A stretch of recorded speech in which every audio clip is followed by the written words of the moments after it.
Hello and welcome to another update video about Bitcoin. A rather quiet day in the crypto market. We have some movements here and there, but mainly it's rather slow today. No surprise really. Let's see how 2024 starts. Last year was pretty good early in the year. So, I mean, not last year. 2023 was a pretty good start to the year. Let's see if we get another good start in 2024 as well. We obviously have an action-packed January with potential ETF approvals. So it's going to be, well, interesting, certainly not boring. Looking at the price structure here, and that's really what I'm focusing on, you know. We'd prefer to take it level by level. Here, this is our wave count on the daily time frame. Nothing has changed. Quick summary here for anybody who's new. The idea is that the price formed off the September low, a wave 1 to the upside, a wave 2 to the downside. The wave 3, we're now in the wave 4 and would expect another high into the 50K region. Okay, so it's a fairly straightforward scenario, one more high. Now, the current scenario, or the current structure in which we're moving is a corrective structure. The idea was already on, I think, the 9th or the 10th that we're entering this corrective structure. And I issued a warning that we will see a lot of fake outs, it will be boring, it might take a while, and might even take into the new year. And I think all of that so far has played out.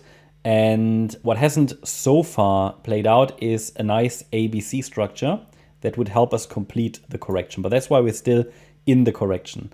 This is the most straightforward pattern, an ABC structure with another high then afterwards. It is possible, because we're dealing in a wave 4, that also an Elliott Wave triangle is playing out. I've mentioned that, or have been mentioning that more and more. And that's because the price isn't really coming down, and it's just making, you know, it's just forming lower highs and higher lows. But as you can see here, there are absolutely not enough waves yet in place for a triangle. We only have 3. So if I change the color here to blue, make it a little larger, then this is sort of what we would need for an Elliott Wave triangle. At least one more lower high and one more higher low, in my opinion, to form a complete Elliott Wave triangle. And these waves, D and E, we need to form lower highs and higher lows. This would enable a more direct breakout to the upside without dipping any lower into the larger support area. Okay, so again, what is the support area? The support area is not a target, it is only support.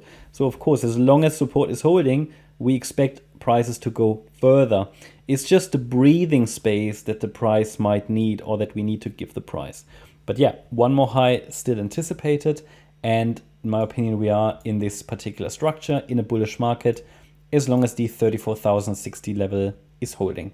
Now looking at the short term, the idea is, yeah, we are in a wave 4. Current price action confirms all of that. Looking at the microstructure, as I said, the most straightforward movement would be an A, B, C structure. It's the simplest form, but it could entirely be that this entire wave 4 unfolds as a triangle and breaks out without dipping into the support area. It would then be correcting this entire move to the upside that happened before, just through time. Okay, so A, B, C, we might now be in D, E, and then up. So as this gets a little clearer, I will update the chart accordingly.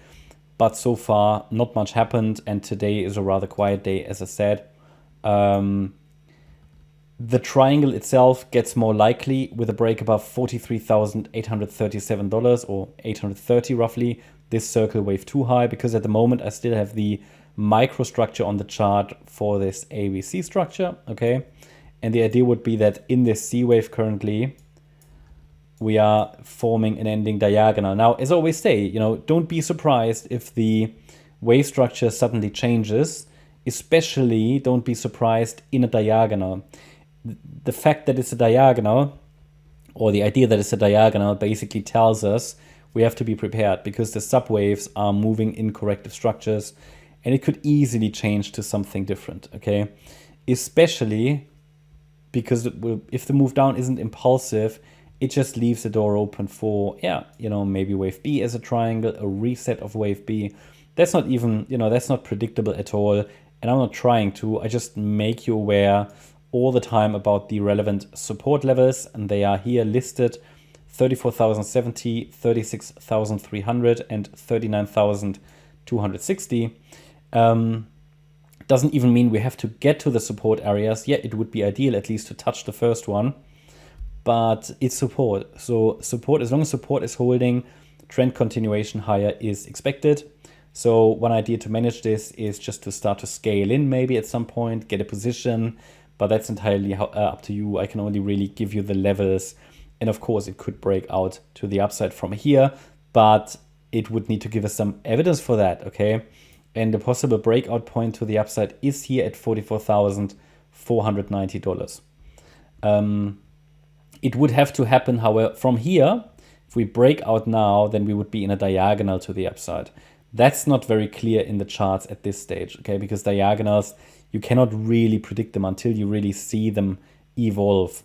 Just note that as long as that support level is holding, the focus is on higher, and we have to give it the entire space, okay? And the lower we go, the better the reward to risk ratio for a, basically a long trade.